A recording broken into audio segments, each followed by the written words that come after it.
Well, it's 8:30 a.m. and it is a truly glorious morning. I was just checking my dates and I haven't been out fishing on this local river for a full month. It was the beginning of May the last time I was out. So I thought it was time to put that right. Things are not ideal. It's been a long prolonged drought here and the river is the lowest I've seen it since 2018 and the lowest I've ever seen it in early June. So that doesn't bode well, because what tends to happen is the better fish seem to drop downstream when this happens into all the deeper pools down in Machete country, a mile or so further downstream. I'm on the top part of the river today, which again is probably not the best choice. Just further down there, within a mile, two small tributary streams come in and boost the meagre flows just a wee bit. But as I said before, it's Machete country down there and I really don't fancy clambering around through that. Besides, my machete's in for sharpening at the moment, so it's not available. So I haven't rigged up with any flies yet. So I've got my Sage ZXL, a floating line, and once I get to the river I will rig up. But what I think I'll probably do is fish a duo, fish a single good sized dry, like an elk hair caddis or something, and then a couple of feet below that hang a small unweighted nymph. I think any attempt to fish with weighted nymphs in this water, it's just going to end up in endless snags and frayed temper. So I think that's what I'll do, but I'll decide when I get to the river. So I shall see you when I arrive. It's just up around here. See you shortly.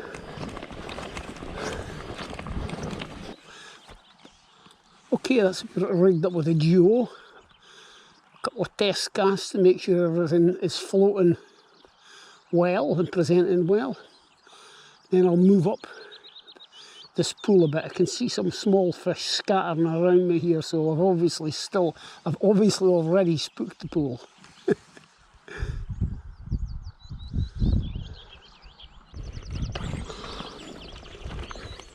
Now, when I was up taking photos the other day, I did notice a couple of fish rising in this deep water. I'm not sure how big they were. There's nothing rising at the moment, but I'll have a couple of speculative casts in here anyway. I'm so high up in the bank here, I've probably already spooked it.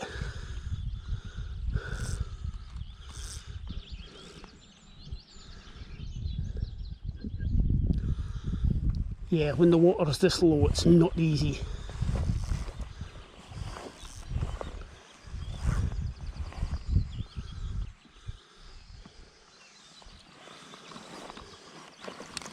I won't waste much time here, I'll just move through this pool quite rapidly. With my hands and knees here. I'm having a real difficulty seeing. I've got the sun shining into my right, onto my right hand side, kind of dazzling me a wee bit. I'm having difficulty seeing what I'm doing.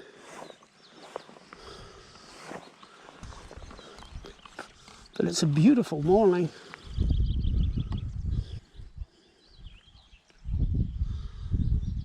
I'm going to try around a bit actually, because I really can't see what I'm doing here.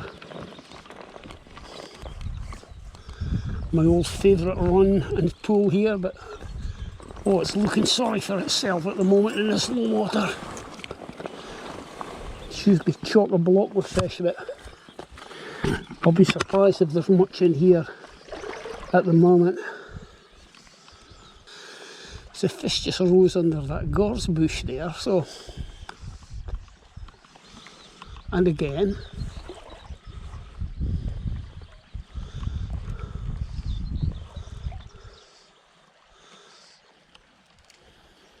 Don't know if we'll be able to cover it, to be honest with you, because it's stuck right hard in.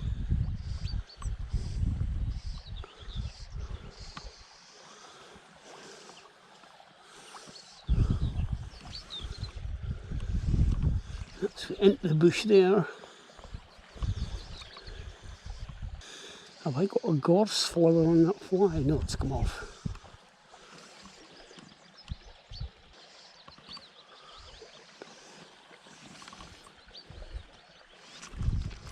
Oh, that's done it. Well, that snag screwed that pool up. Had to wade across and untangle the leader out of the gorse bush. They made me realise how shallow the water I was actually fishing in was. Just inches deep. Hate to keep banging on about it, but we really do need some rain.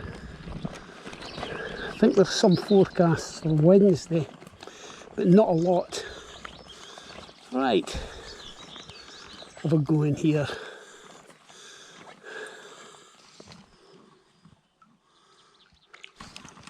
Oh, I rose one there and missed it. Oh, I'm rusty.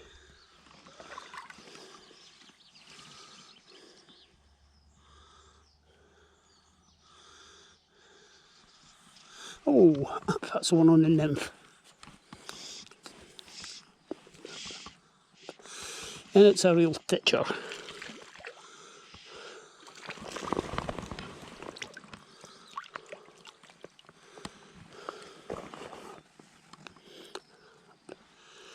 Yeah, that's on a size 16 pheasant tail. Tiny wee wild trout. But hey, it's a fish.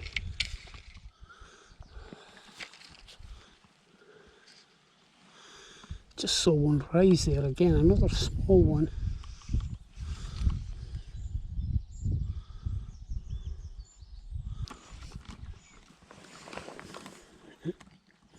Been investing in some new gear since I was last out.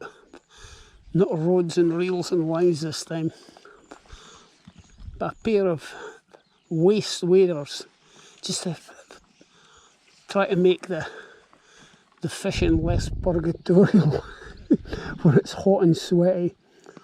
Basically they're just chest waders with the shoulder straps and the bib cut off. So these come up here, it's just like a pair of waterproof trousers. Oh my goodness, look at this. That's on the nymph again. And this is the problem when the river is so low up here. This is what you tend to catch, nothing but small ones.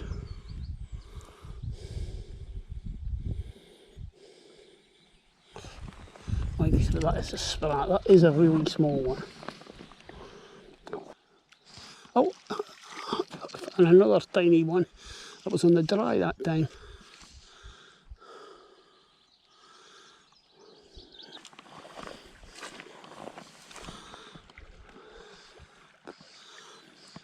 When I was down yesterday taking photos, I met this Aussie chap, Steve, who lives in Dundee, and he was down sussing the river. He's one of the viewers on my channel, so I inspired him to come out to have a well, I didn't, my videos inspired him to come out and have a look with a view of buying a ticket, joining the club, which he's going to do. So that's good. That's the side effect of the video, is it's helped increase club membership this year, so I'm told, which is good, because basically it's fine having the river to yourself, but in order to survive, an angling club needs members, because no members equals no access to the river, and that would be a sad, sad, sad day, since our club's been in existence since the 1800s and had the lease on this river since then, awarded to the club by Lord Dalhousie. So it would be a shame to see the river being effectively abandoned. But in order to, so I'm just rambling now, I'm not paying attention to what I'm doing. Yeah, in order to maintain the river, you've got to have the club. So even if it means you have to share the water with a few more anglers, it's worth it. My goodness me, this is unbelievable how low this is.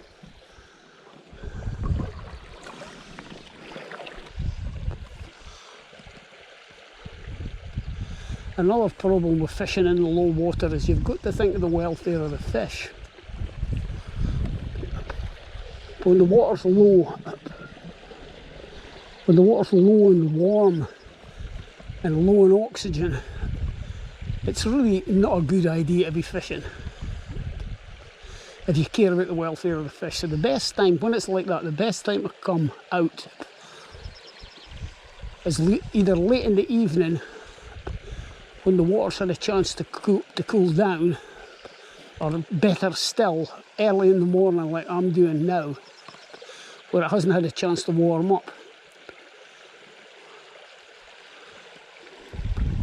There's no point in fishing catch and release if you're putting the fish back in there dying of lack of oxygen.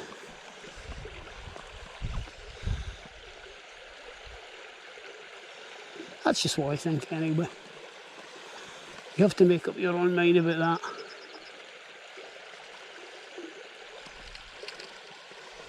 that.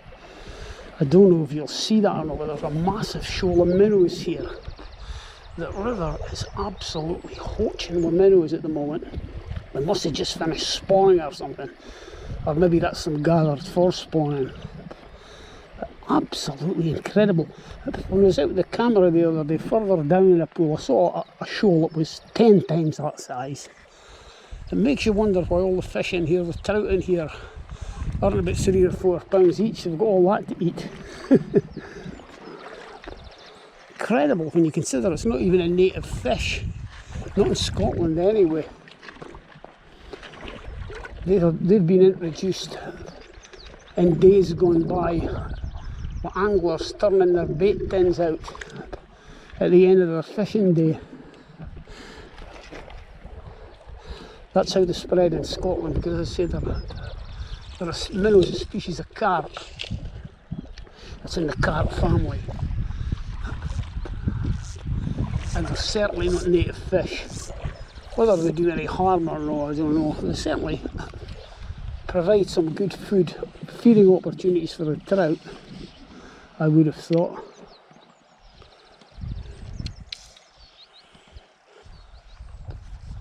Just sort of fish rise over beside these sand martin holes.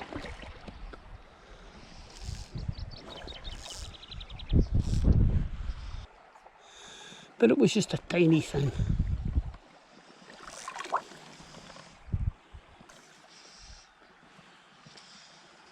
Whoa, it's on the nymph again.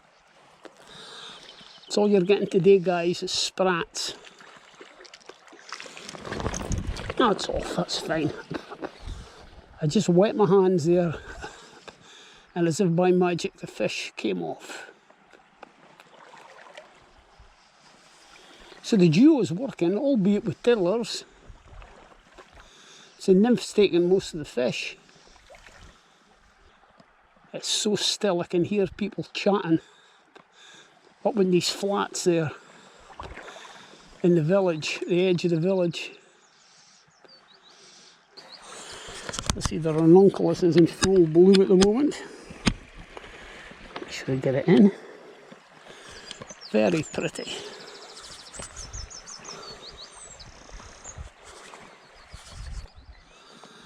I'll save my old favourite corner pool. Come up with the goods. Not much flow on it.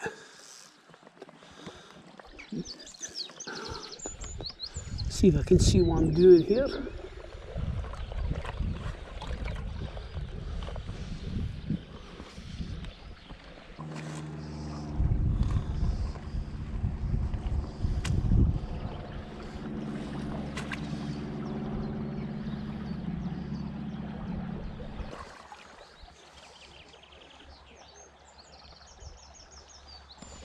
Oh, another one on the nymph. We think.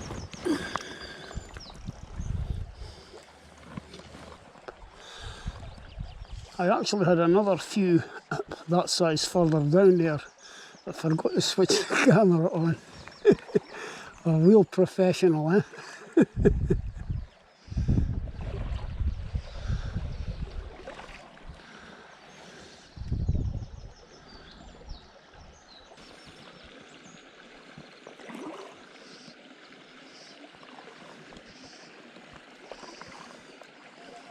Oh, there we go though. It's the nymph that's doing it today. Oh, it's an acrobat. It's a slightly better one.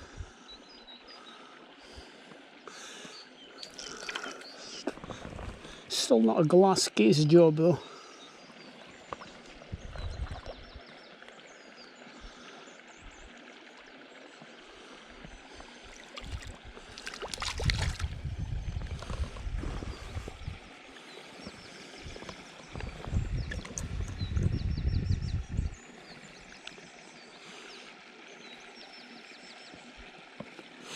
Yeah, that's a slightly better one. Out you go.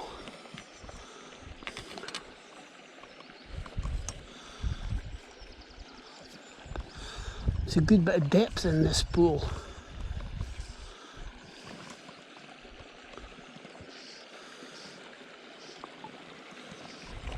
Go over this way a bit and get the angle of the light a bit better for spotting the fly.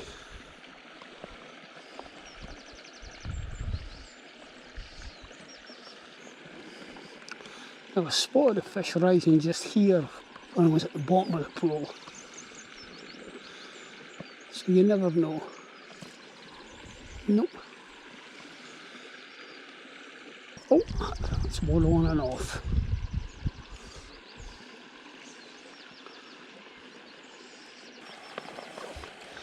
There's no doubt about it, these waist waders are much cooler to wear. Cool as in temperature, I don't look particularly cool wise. Very few items of fishing gear do. apart from said ZXLs, of course.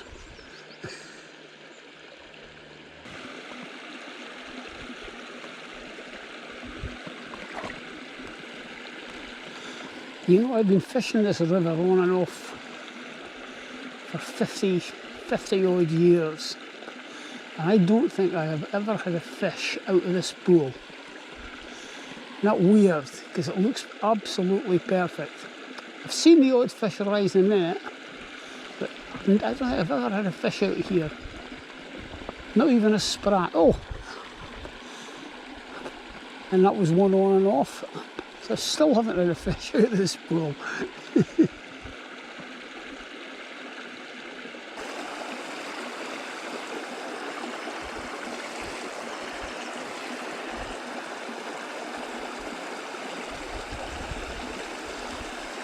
I think this fly might need some TLC. It's not floating at all well.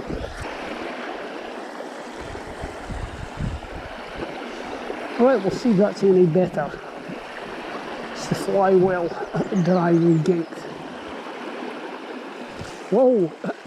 Straight away, a micro sprat. It was so small it couldn't get through its mouth.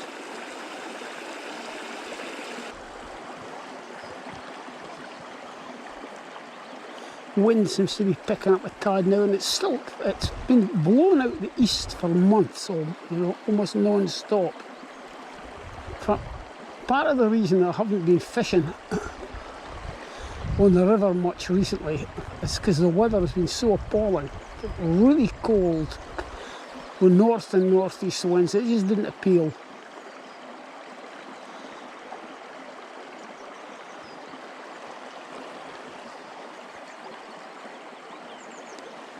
Well, I think I've spooked all the fish in here. That was quite a few arrows and missed them all.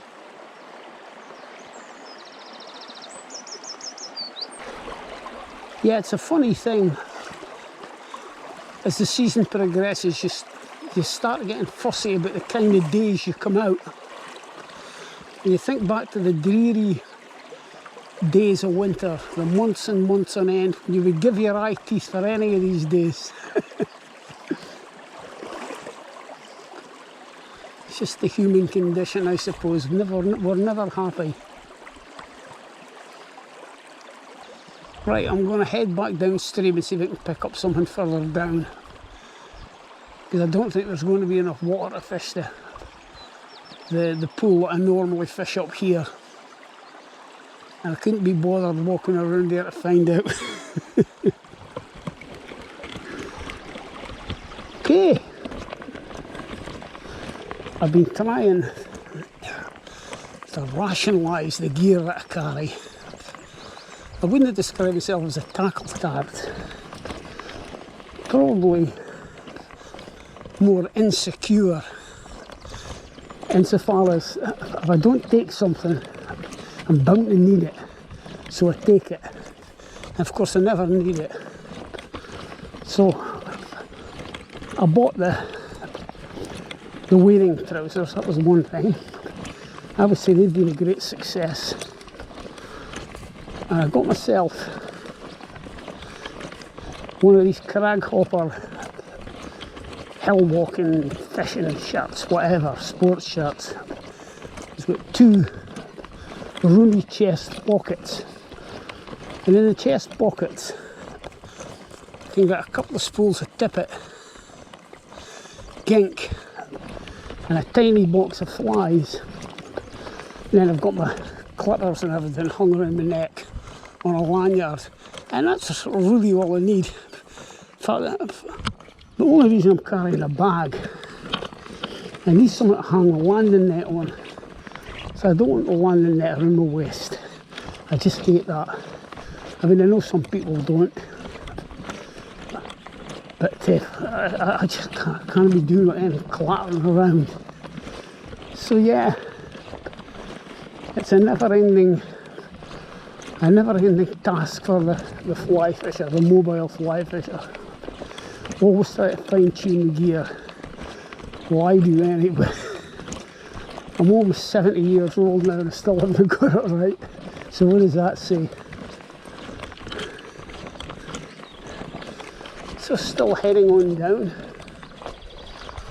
I was out here last night with a drone shooting some of the footage you'll see at the start of the video. Just try to make it a little bit more interesting. I'm a pretty hopeless drone pilot, but absolutely no confidence in flying it. But I think I've twigged that if I don't fly it, I'm never going to get any better. There's just something bit anxious about flying £1,000 worth of electronic equipment above water. I'm always expecting it to stall and plummet out of the sky to its doom. In actual fact, the first drone I had, it ended up in the river further up. Miraculously it was okay once it dried it out. The intelligent battery pack was totally screwed, so I had to replace that. Whether or not it was okay. Anyways, down here last night with the drone, there's cows everywhere. There's hundreds of them here with their calves and a great big bull amongst them. And as soon as they saw me, they just stampeded and hightailed it right across the river and up into that top field. I mean, you think about that, it's totally bizarre. Any one of these cows, if it took its mind, could flatten you. Even the calves could give you a good work over. Yeah, they're absolutely terrified. I must say something about humans, with the fear they instill in other creatures. Because these things just took off. I don't know, maybe hundreds of exaggeration. There's only dozens anyway. I just thought to myself, if they stood their ground, well, one, I'm not going to harm them. But if they wanted to, they could flatten me. Just one of them. You wouldn't stand a chance. I'm glad they're not aggressive. Even the bull was a bit of a coward. It buggered off as well.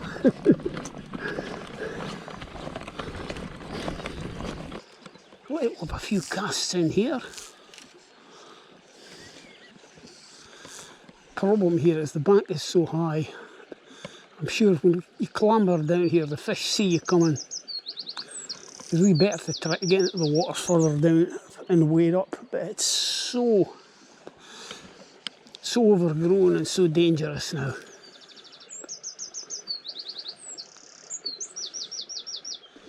It's all the crap the farmers dump, all the rocks and everything out the fields.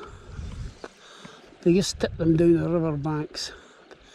And all the weeds grow up around about them. You can't see where you're putting your feet. It's not nice.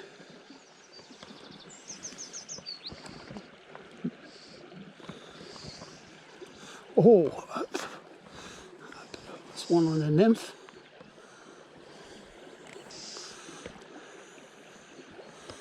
Yeah, it's the nymph that's doing it.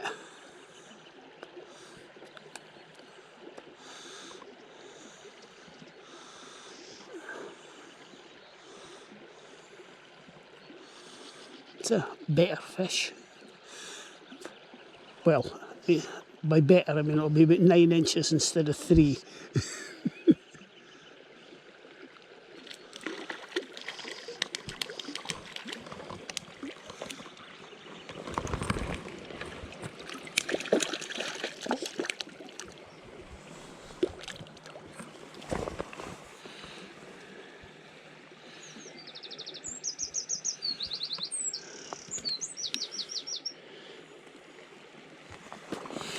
Yeah, maybe 8, 9 inches. Quite a strong fight for a wee trout. But these wee wild trout are amazing.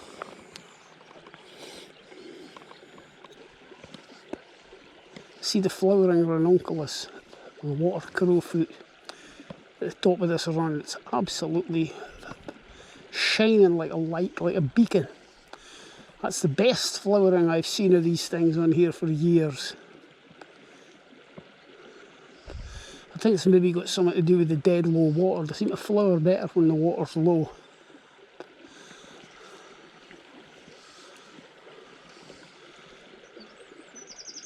They say it's a a sign of a fertile stream.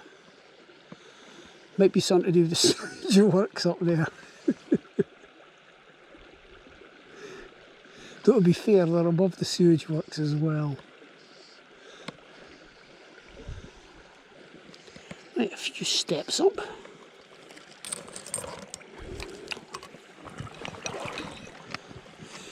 Another massive shoal of minnows at my feet here.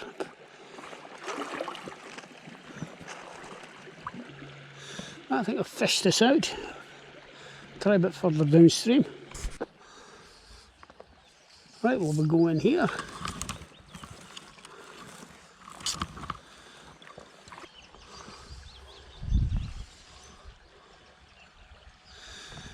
Right, we're approaching the slightly streamier water now. There's always a chance of fish up here.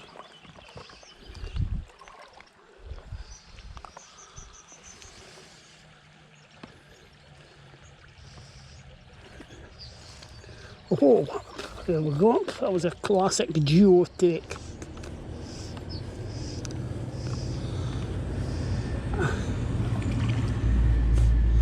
And it's another classic diddler.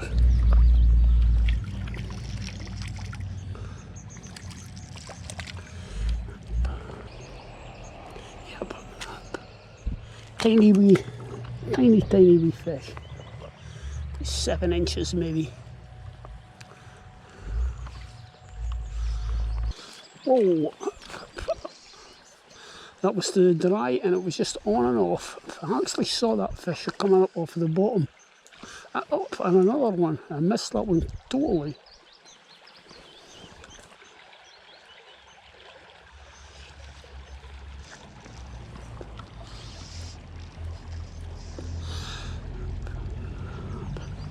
Well, I think that's catch of the day. That is a minnow. Isn't that incredible? Taking on a nymph. A minnow. Should maybe leave it on as bait.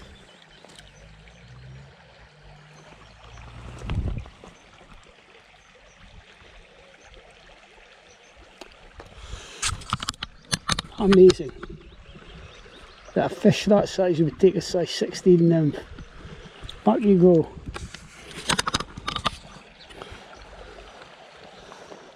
Not often you catch minnows. But I'll really have to try. I was thinking about backing up, but I'll really have to try and get another fish because I can't finish on a minnow. That's literally a bandy. Right, we'll try it. We'll try the next pull up, the next run up, and then I'll call it a day. See you when I get up there. Right, we'll fish this from here and then just call it a day. Hopefully I can get another fish. See, I don't want to finish on a minnow. Actually, that's a good opportunity now to go with my mate Dave. My mate Dave's a really keen carp fisherman. And he certainly wouldn't want to have caught a carp today. So, but I did. Well, a minnow is a carp. It's a species of carp. Oh! So my last fish isn't a minnow. He speaks too soon because he hasn't got it in yet. And it's on the dry.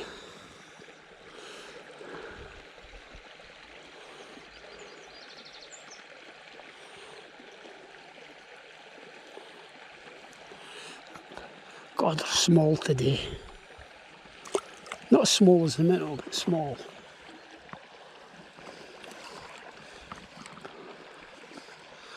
Yeah, so if you're watching this, Dave, I caught a carp today.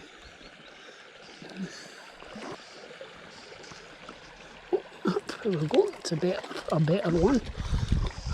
Again, as in 8 inches and not 3.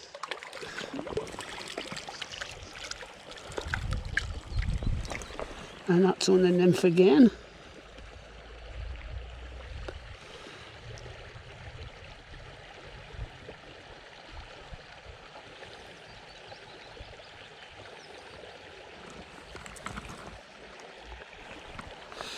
Wee chubby wee trout.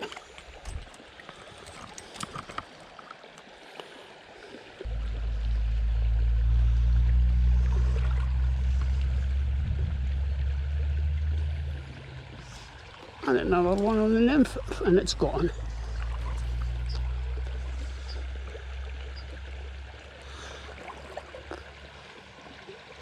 Well, the duo has certainly proved successful today. Small fish, but to be honest with you, I wasn't really expecting much more in these low water conditions. I know this river well enough to know that when it's like this, you tend to catch small fish. There's another one. Yeah, I'm really picking these wee fish on the nymph, right on the bottom.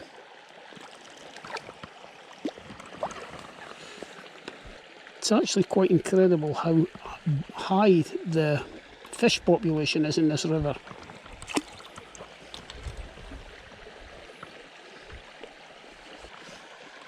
There's another take there.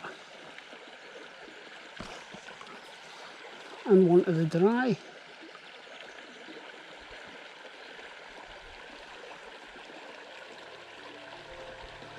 Well guys, I think I'm going to pack it in there. I'll leave it at that. It's quite a lot of fish, all small. But to be honest, that's all I was really expecting. It was just fine to get out again for a wee while on the local. Hopefully it won't be so long next time. So if you've stuck on me this long, thank you very much for watching. Close it now, and we'll see you in the next, hopefully we'll see you in the next one, whenever that may be. Bye for now.